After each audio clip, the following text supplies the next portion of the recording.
네, 오늘은 두아디라 교회에게 주시는 말씀 듣도록 하겠습니다. 두아디라, 발음이 좀 어렵습니다. 자꾸 꼬이는데요. 두아디라라는 지금 터키의 아키사르라는 곳은 굉장히 작은 도시입니다. 현재 6만 명 정도 살고 있다고 하는데요. 옛날에 두아디라도 굉장히 작은 소도시였습니다. 근데 주님은 이 작은 도시의 교회를 향해 가장 길게 말씀하십니다. 주님은 두아디라 교회에게 하실 말씀이 참 많으셨던 것 같습니다. 하나님은 우리가 얼마나 덩치가 큰지 덩치가 작은지 보지 않으십니다. 하나님은 우리가 어떤 교회인지 보십니다. 그리고 말씀하십니다. 주님 두아디라 교회에게 뭐라고 말씀하셨을까요? 먼저 주님은 19절에서 이렇게 칭찬을 하셨습니다. 내가 내 사업과 사랑과 믿음과 섬김과 인내를 아노니 내 나중 행위가 처음 것보다 많도다.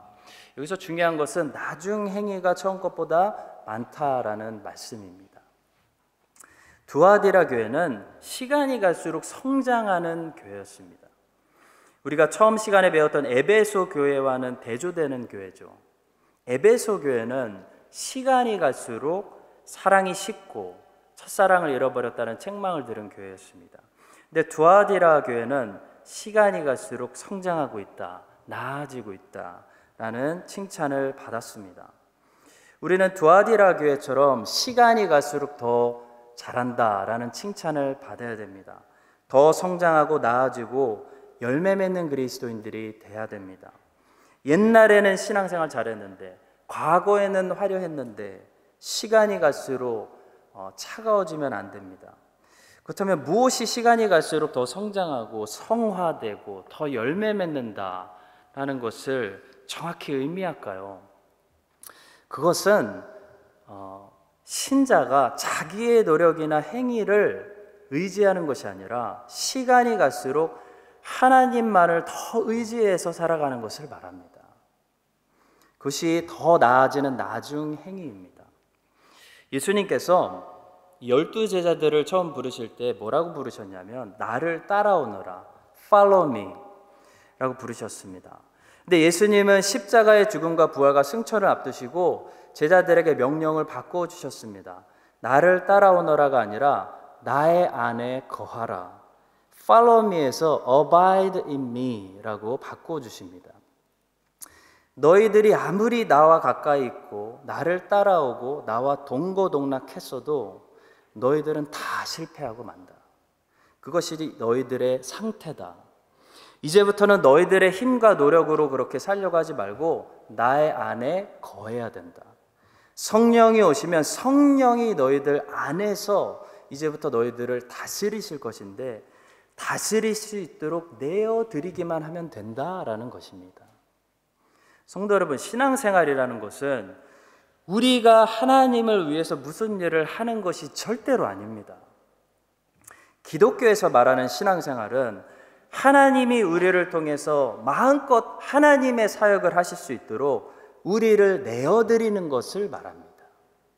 곧 하나님께 속된 말로 최대한 방해가 되지 않는 사람이 신앙생활 최대로 잘하는 사람입니다.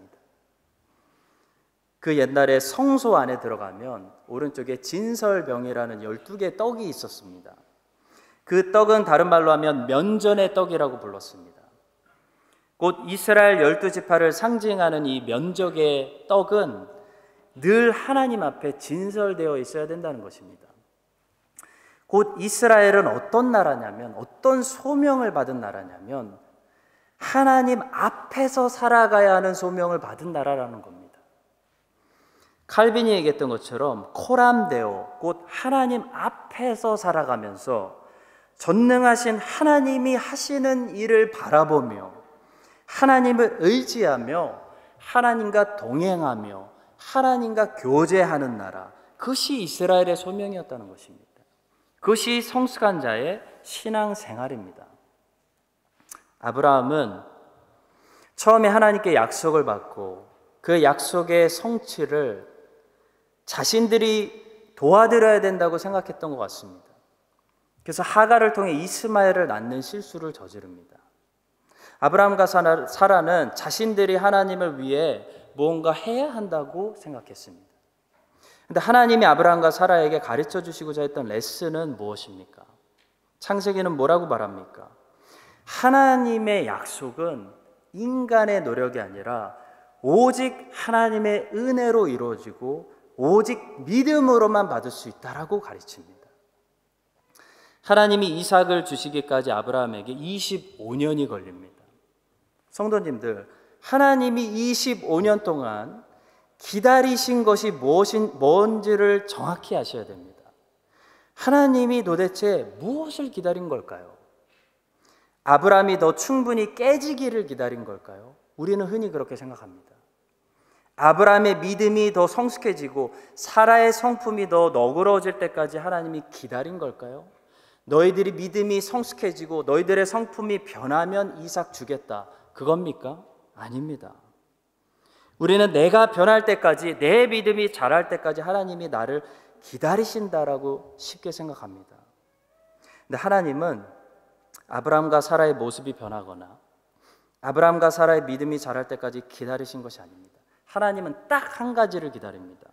하나님은요, 사라의 태가 완전히 끊어질 때까지 기다립니다.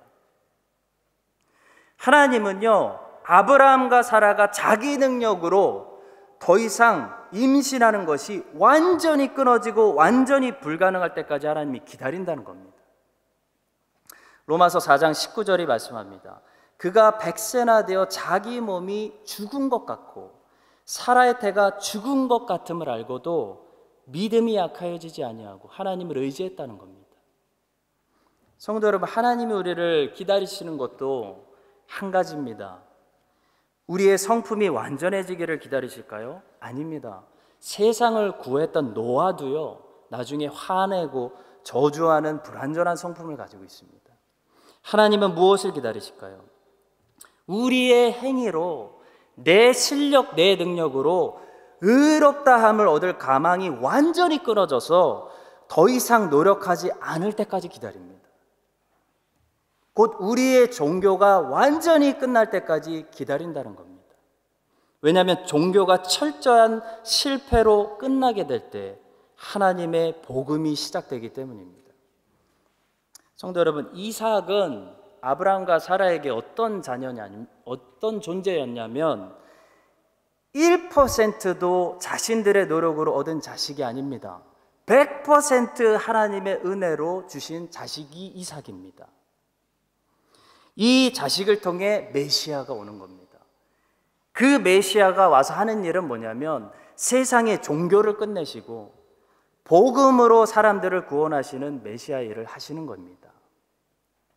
성도 여러분, 이스마엘은 뭘 상징하냐면 우리의 종교, 우리의 마지막까지 남아있는 가능성, 노력과 행위를 보여줍니다.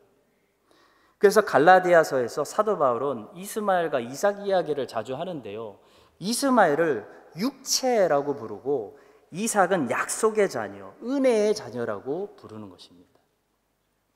여러분과 제가 신앙생활을 갈수록 성숙하게 잘한다는 것은요, 우리가 하나님을 위해 뭔가 일을 많이 한다는 것을 말하는 게 절대로 아닙니다. 여러분과 제가 나중 행위가 더 나은 신앙인으로 더 성장한다는 것은요, 우리의 힘으로 아무것도 할 수 없다는 것을 갈수록 깨닫고 메시아의 노력과 메시아의 힘을 바라보며 메시아만을 의지해서 하나님의 은혜로 철저하게 살아가는 것을 말합니다. 그것이 성숙한 신앙생활입니다. 하나님은 자꾸 이스마엘을 낳으려고 하는 우리의 종교가 끝날 때까지, 그 가능성이 완전히 끊어질 때까지 우리를 기다리십니다. 그리고 우리가 항복하고 나와서 예수님만 의지하고 예수님만 바라보고 예수님만 자랑하기를 기다리십니다. 그럴 때 100% 하나님의 은혜로 주시는 이삭이라는 열매를 우리의 삶에 주시는 것입니다. 여러분과 제가 하나님을 위해 뭐를 하려고 하는 것이 아니라 우리가 우리의 힘으로 아무것도 할 수 없구나 깨닫고 예수님 안에 거하는 데 애쓰고 포도나무에 자꾸 붙어있는 가지가 되려고 애쓰고 성령님의 인도하심에 순종하려고 애쓰고 그 성령님이 우리를 지배하시도록 로마서에서 말씀하는 것처럼 제단 위에 우리의 몸을 산제사로 올려놔서 하나님이 원하시는 대로 우리의 몸을 마음껏 쓰셔서 우리의 열매, 이스마엘이 아니라 성령의 열매를 많이 맺도록 성령께 우리의 삶을 내어드리는 그런 성숙한 신앙인들이 될 수 있기를 주님의 이름으로 축원합니다. 두 번째로 두아디라 교회를 통해 배우는 교훈은 어떠한 경우라도 이세벨은 용납하지 말아야 된다는 것입니다. 20절의 말씀입니다. 그러나 내게 책망할 일이 있노라. 자칭 선지자라 하는 여자 이세벨을 내가 용납함이니 그가 내 종들을 가르쳐 깨어 행음하게 하고 우상의 제물을 먹게 하는도다. 이세벨은 어떤 존재냐면요, 스스로 들어오는 존재가 아닙니다. 우리가 용납해서 문을 열어줬기 때문에 들어오는 존재가 이세벨입니다. 다시 말해 무분별한 수용이 두아디라 교회의 결정적인 실수였습니다. 구약의 페니키아 왕국의 공주였던 이 실제 이세벨이 어떻게 북이스라엘에 들어왔습니까? 자기가 들어온 거 아닙니다. 누가 문을 열어줬습니다.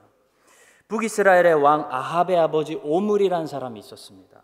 그 오므리가 돈을 좋아했기 때문에 다른 나라들과 무역을 많이 했는데 그 무역하는 과정에서 무분별한 수용을 통해서 들어온 사람이 이세벨입니다. 오므리는 당시 배를 만들어서 지중해 해변을 장악하고 있는 페니키아 왕국하고 친해지고 싶었습니다. 같이 사업하고 싶었습니다. 그들의 배를 사용해서 솔로몬 시대 때처럼 멀리 인도까지 가서 금을 가져오고 싶었겠죠. 사업을 하는 거 좋습니다. 근데 사업을 할 때 오므리처럼 무분별하게 아무거나 수용해버리면 내 인생에, 우리 집안에 이세벨이 들어오는 그런 끔찍한 재앙이 일어날 수도 있다는 겁니다. 한번 이세벨이 우리의 인생의 가운데 들어오면 이세벨은 우리로 하여금 우상 숭배하게 합니다. 그게 이세벨이 하는 일입니다. 음행에 빠지게 하고 우상 숭배에 빠지게 합니다. 구약의 이세벨은 그렇게 들어왔습니다. 아합의 아버지 오므리의 돈을 벌기 위해 수단과 방법을 가리지 않는 무분별한 수용을 통해서 북이스라엘에 들어왔습니다. 자, 마찬가지로 두아디라 교회에 이세벨이라고 주님이 부르시는 이 거짓 여선저자가 들어온 것은 두아디라 교회 성도들이 무분별하게 그녀를 수용했기 때문입니다. 이것을 책망하시는 겁니다. 당시 두아디라라는 도시는 작은 도시였지만 잘 사는 도시였습니다.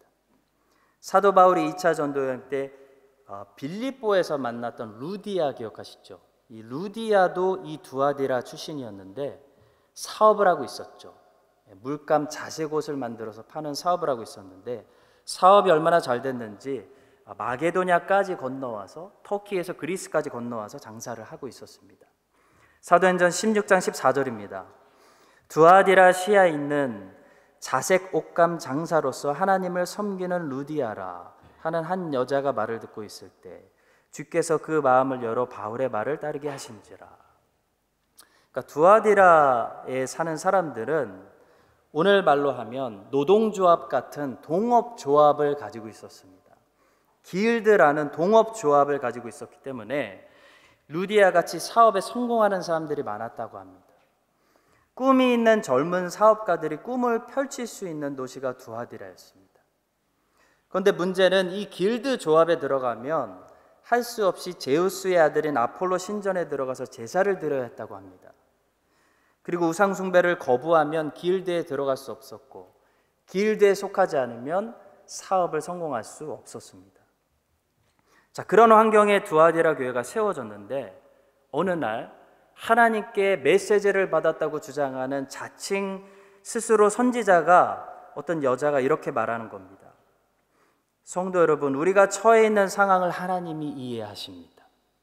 길드 조합에 들어가지 않으면 사업을 할 수 없고 사업할 수 없으면 돈을 못 벌고 그러면 하나님의 일을 할 수 없지 않겠습니까? 길드 조합에 들어가서 아폴로에게 잠깐 고개를 숙이고 마음은 주지 마시고 잠깐 고개만 숙이고 돈을 더 잘 벌어서 주의 사업을 많이 하면 그것이 하나님께 영광 돌리는 일입니다 라고 거짓말을 한 것입니다. 그런데 두아디라 교회는 분별력이 없었고 그녀가 하는 말을 하나님의 메시지로 받아들였습니다.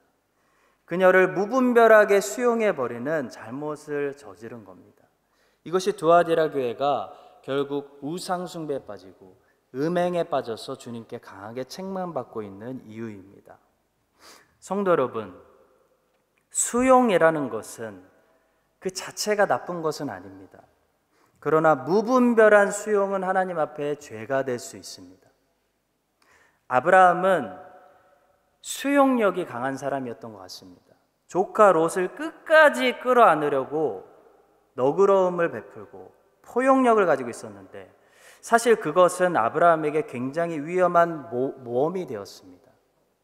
아브라함은 포용력이 있었고 너그러움을 베풀어서 롯에게 먼저 네가 땅을 선택해라 라고 했는데요, 만약 롯이 하나님이 아브라함에게 주시기로 한 약속의 땅, 그 가나안 땅을 선택했다면 아브라함은 어떻게 되는 겁니까? 아브라함의 성격을 보아서 100% 아브라함은 약속대로 요단강 동편으로 떠났을 것입니다.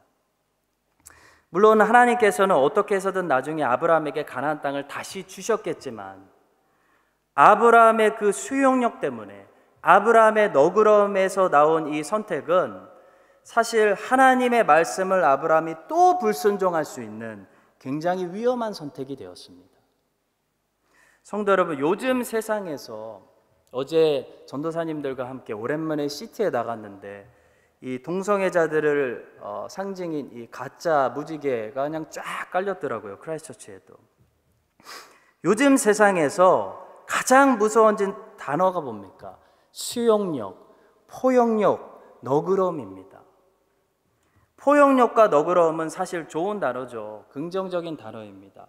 그런데 어디까지 너그러울 것이냐, 이게 문제입니다. 동성애까지 수용할 것인가? 죄 앞에서도 너그러울 것인가? 이것이 문제라는 겁니다. 너그러움이라는 것은 진리를 타협하지 않는 선상에서만 긍정적이고 아름다운 단어입니다. 포용이라는 것도 진리를 타협하지 않는 선상에서 이루어지는 포용력만 아름다운 포용이 되는 것입니다. 이세벨은 수용의 대상이 될 수 없습니다. 이세벨을 수용하면 하나님 말씀을 100% 불순종하게 됩니다. 하나님이 아브라함을 처음 부르셨을 때 사실 말씀을 자세히 보시면 하나님은 아브라함만 부르셨습니다. 본토 아비 집을 떠나라 말씀하셨습니다. 근데 수용력이 많고 너그러움이 많은 이 아브라함이 롯을 함께 데려간 겁니다. 그러나 사실 롯은 하나님이 아브라함에게 주시려는 은혜 언약을 함께 받을 수 있는 사람이 아니었습니다.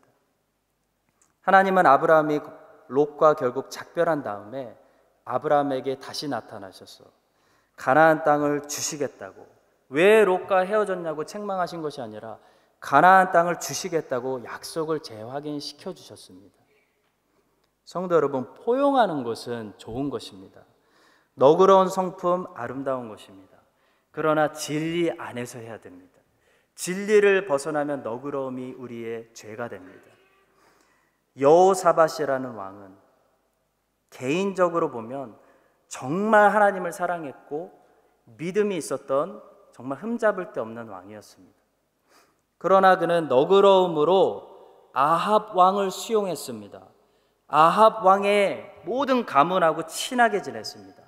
그러다가 목숨까지 잃을 뻔했습니다. 한 번은 하나님이 선지자를 통해서 여호사밧을 강하게 책망하십니다. 왜 하나님이 미워하시는 사람들과 친하게 지내느냐, 강하게 책망하십니다. 그런데도 책망을 받지 않고 아합의 아들하고도 친하게 지냅니다.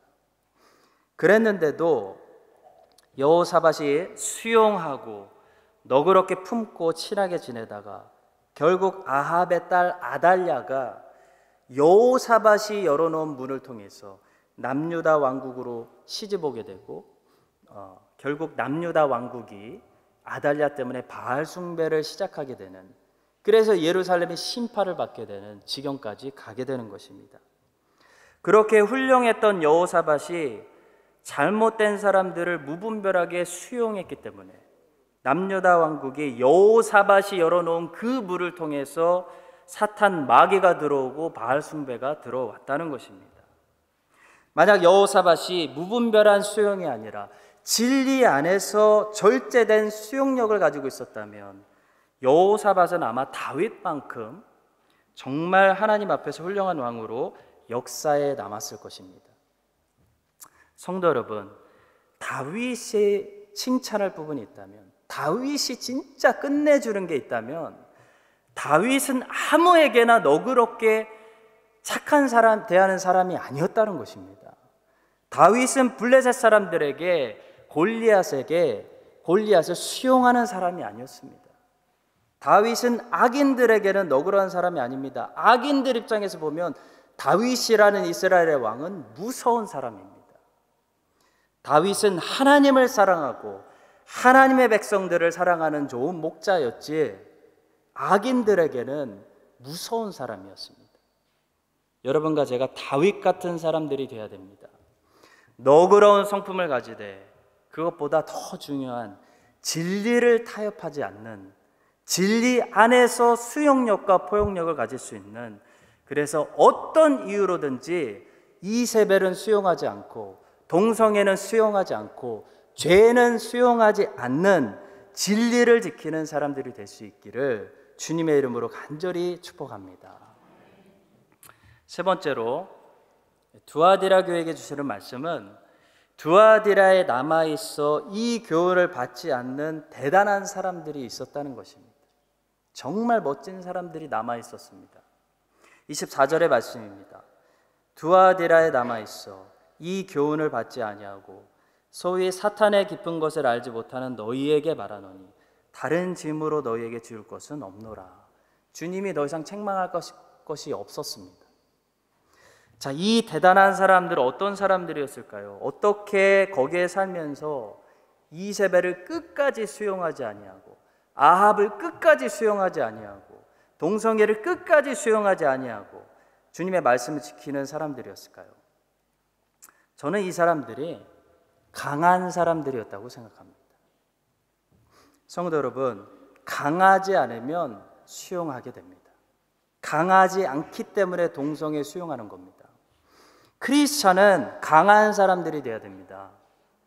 크리스찬은 착한 사람들이 되어야 되지만 착하다고 약한 사람들이 되면 안 됩니다.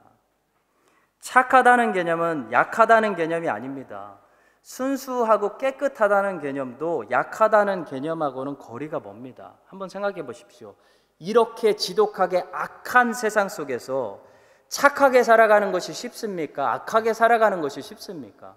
악하게 살아가는 것이 훨씬 순례대로 쉽습니다. 악한 세상에서 착하게 산다는 것은, 진리대로 산다는 것은 강해야만 가능합니다. 망치를 사용하려고 하는데 망치가 약해가지고 못을 쳤는데 못이 들어가는 것이 아니라 망치가 날아가고 부러지면 망치는 아무런 쓸모가 없게 됩니다. 갖다 버려야 됩니다. 마찬가지로 성도 여러분, 하나님이 저와 여러분을 쓰시려면 우리는 강해야 됩니다. 우리가 약해서 별로 쓰시지도 않았는데 금방 부러지고 금방 상처받고 또 하나님이 달래고 회복시키는데 몇 년 걸리고 그런 사람들이 되면 하나님은 우리를 여전히 사랑하십니다. 그러나 우리를 쓰실 수가 없다는 겁니다. 세상은 망가져 있기 때문에 고칠 부분이 많이 있습니다. 세상은 삐뚤어져 있기 때문에 바로 잡아야 할 부분이 많다는 겁니다. 마틴 루터나 칼뱅이 약한 사람들이었을까요? 그 사람들이 약한 사람들이었다면 하나님이 결코 그 사람들 쓰실 수 없습니다. 마틴 루터의 삶을 살펴보면 이 사람이 굉장히 가정적이고 특히 아내하고 아이들에게 정말 잘하는 그런 사랑이 많은 사람이었습니다. 근데 그런 사람이 당시 철권과 같은 로마 카톨릭 교회와 상대로 포기하지 않고 꺾이지 않고 싸웠다는 것은요, 루터에게 얼마나 강한 면이 있었는지를 보여주는 겁니다. 베드로가 욥바에서 죽었다가 다시 살렸던 도르가라는 여인이 있었습니다. 다비다라고도 부르죠. 그 도르가는 많은 사람들을 구제하고 사랑으로 돌보고 특별히 그들을 위해서 옷을 만들어주는 그런 사람이었습니다. 여러분은 이 도르가가 어떤 여자였다고 생각하십니까? 저는 이 여인이 연약한 여성이었다고 생각하지 않습니다. 그녀는 분명히 착하고 아름다운 성품을 가진 여성이었을 것입니다. 왜냐하면 모든 사람들이 그녀를 칭찬했고 좋아했습니다. 그러나 그녀는 분명히 강한 사람이었을 것입니다. 왜냐하면 강하지 못한 사람들은 이렇게 남들 못 도와줍니다. 그렇게 사람들을 섬기고 사랑하려면 강해야 됩니다. 성도 여러분, 왜 우리가 더 많은 사람들을 품고 사랑하고 섬기지 못하는지 아십니까? 우리가 악해서 그런 게 아니라 우리가 약해서 그렇습니다. 사랑하고 싶은 마음이 있어도 사랑하고 싶은 힘이 없는 겁니다. 약한 것은 그래서 자랑이 아닙니다. 크리스천은 강해야 됩니다. 우리는 꼭 악해서 타락하고 부패하는 것이 아닙니다. 약하기 때문에 타락하고 부패합니다. 약하기 때문에 악한 자의 유혹과 공격을 막아내지 못하고 뿌리치지 못하기 때문에 타락하고 부패한다는 겁니다. 아합 왕이 그랬던 것 같습니다. 성경은 아합 왕의 삶을 최종적으로 이렇게 진단합니다. 열왕기상 21장 25절입니다. 예로부터 아합과 같이 그 자신을 팔아 여호와 앞에서 악을 행한 자가 없음은 그를 그의 아내 이세벨이 충동하였습니다. 여러분, 이 아합의 삶을 자세히 살펴보시면요, 아합은 바알이 아니라 여호와가 참된 하나님이라는 사실을 어느 정도 알고 있었던 것이 분명합니다. 아합은 모세의 말을 두려워했습니다.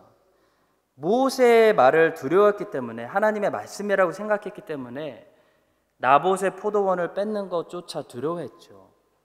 그리고 미가야 선지자의 말을 늘 신경 쓰고 두려워했고, 엘리야의 선지자의 말을 늘 신경 썼습니다. 아합은 그런데 평생 온 나라가 바알을 섬기게 하는 악한 왕이 됐습니다. 왜 그랬을까요? 중간에 하나님께 한번 크게 울면서 회개한 적도 있는 사람이 왜 그랬습니까? 이세벨이 충동했기 때문입니다. 왜 이세벨이 아합을 마음껏 충동했을까요? 왜 아합은 이세벨의 충동을 받았을까요? 아합이 약했기 때문입니다. 성도 여러분, 사탄은 악한 사람을 노린다기보다는 약한 자들을 노립니다. 이스라엘이 출애굽해서 광야에 왔을 때 사탄이 아말렉을 통해서 이스라엘을 치고 공격하는데, 이스라엘의 가장 약한 부분, 그 뒤처져 있던 약한 사람들을 공격합니다. 사탄은 모세와 여호수아가 서 있는 부분 공격할 생각도 안 합니다. 사탄은 약한 자들이 있는 뒤를 공격합니다. 사탄은요, 틈을 노립니다. 틈을 노린다는 것은 약점을 노린다는 것입니다. 이게 사탄의 공격입니다. 성도 여러분, 우리는 선하면서 동시에 강한 사람들이 되어야 됩니다. 강하지 않고 우리가 약해 빠져 있으면 이세벨을 이길 수가 없는 겁니다. 동성애가 몰려오면 막아낼 힘이 없는 겁니다. 수용하게 되는 겁니다. 이세벨에게 아합처럼 끌려가는 삶을 살 수밖에 없는 겁니다. 두아디라 교회에 남아 있어서 이세벨의 가르침을 받지 않고 신앙을 굳건히 지키고 있었던 사람들은 강한 사람들이 분명합니다. 그들은 쉽게 흔들리지 않았을 것입니다. 그들은 쉽게 절망하거나 쉽게 사람들의 말에 상처받지 않았을 것입니다. 상처받는 것도 여러분 잘못입니다. 쉽게 상처받지 말아야 됩니다. 그들은 주님께 충성하는 사람들이었을 것입니다. 여러분과 제가 두아디라 교회에 남아 있었던 사람들처럼, 이세벨의 교훈을 받지 않았던, 막아냈던 사람들처럼, 흔들리지 않고 끝까지 주님께 충성했던 사람들처럼 강한 사람들이 될 수 있기를 축복합니다. 여러분과 제가 하나님이 아무리 흔들어 쓰셔도 부러지지 않는 사람들, 쉽게 절망하거나 쉽게 사람들의 비평과 잘못에 쉽게 상처받지 않는, 그래서 하나님이 쓰시고 또 쓰시고 또 쓰실 수 있는 하나님이 신뢰할 만한 도구, 하나님이 많이 쓰실 수 있는 그런 단단한 사람들이 될 수 있기를 간절히 소망하고 축복합니다.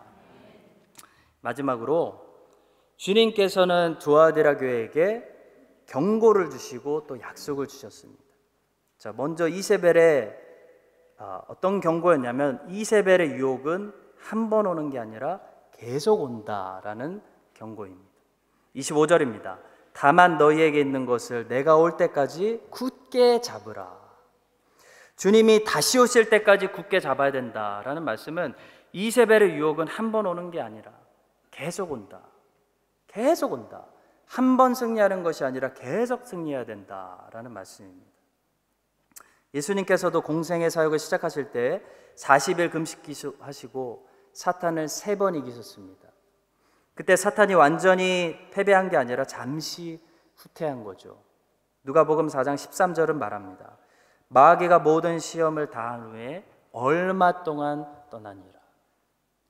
여러분, 이 땅에서 우리는 한 번이 아니라 거듭 반복해서 싸우고 승리해야 되는 줄로 믿습니다. 하나님이 오늘 우리에게 새 힘을 주셔서 또 한 주가 시작됩니다. 또 한 주의 삶 속에서 우리가 싸우고 승리해야 되는 줄로 믿습니다. 그것이 두아디라 교회와 오늘 우리 교회에게 주시는 경고의 말씀입니다. 자, 주신 약속은 뭘까요?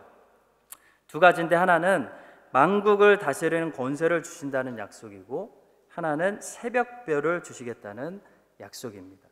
26절부터 28절까지 보겠습니다.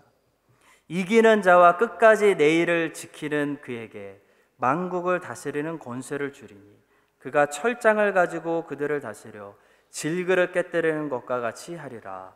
나도 내 아버지께 받은 것이 그러하니라. 내가 또 그에게 새벽별을 주리라.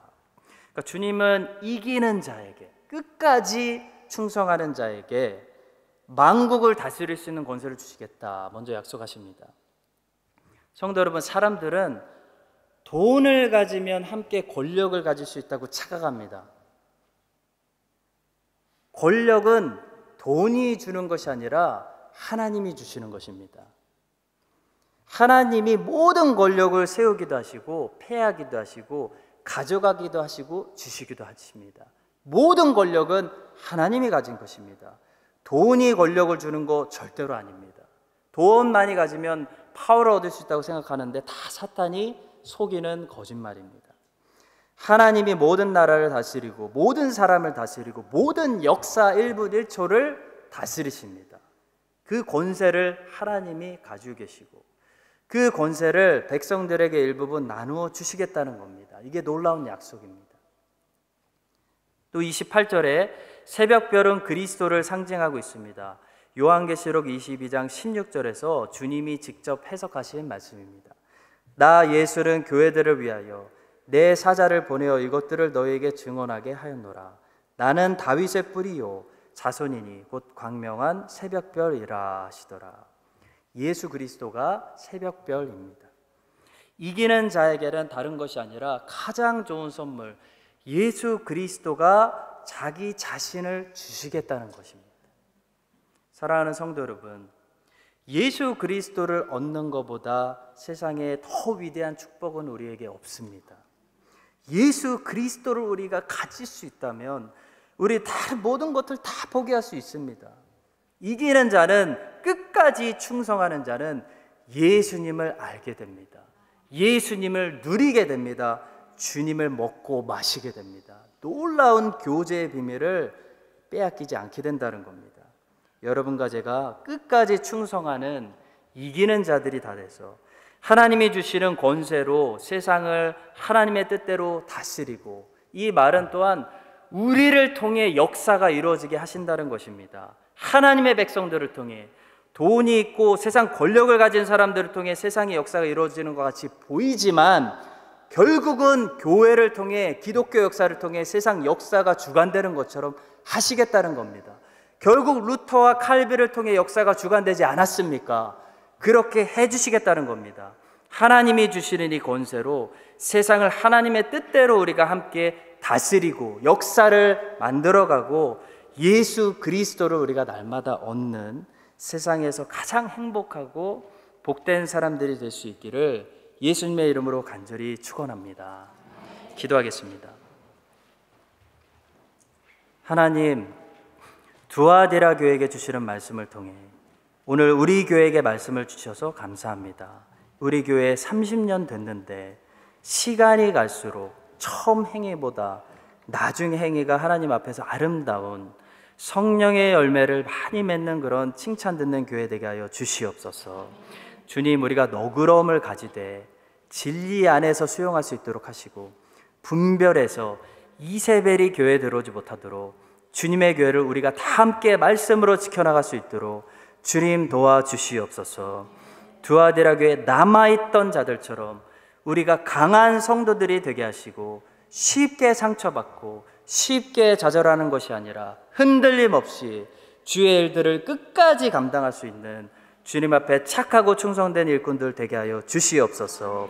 끝까지 우리 승리해서 새벽별 되시는 주님을 우리가 상급으로 얻을 수 있도록 주님, 우리 모두가 승리할 수 있도록 이끌어 주시옵소서.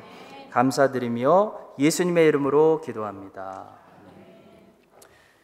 이제는 우리의 새벽별이 되시는 예수 그리스도의 은혜와 하나님의 무한하신 사랑하심과 성령님의 교통하심이 두아데라 교회에 남아있던 자들처럼 분별하고 강하고 흔들림 없이 끝까지 주님을 충성스럽게 섬기기로 결단하는 모든 여기 주의 백성들 위해, 저들의 사업과 건강과 학업과 자녀들 위해 이제부터 영원까지 함께 하시기를 간절히 축원합니다.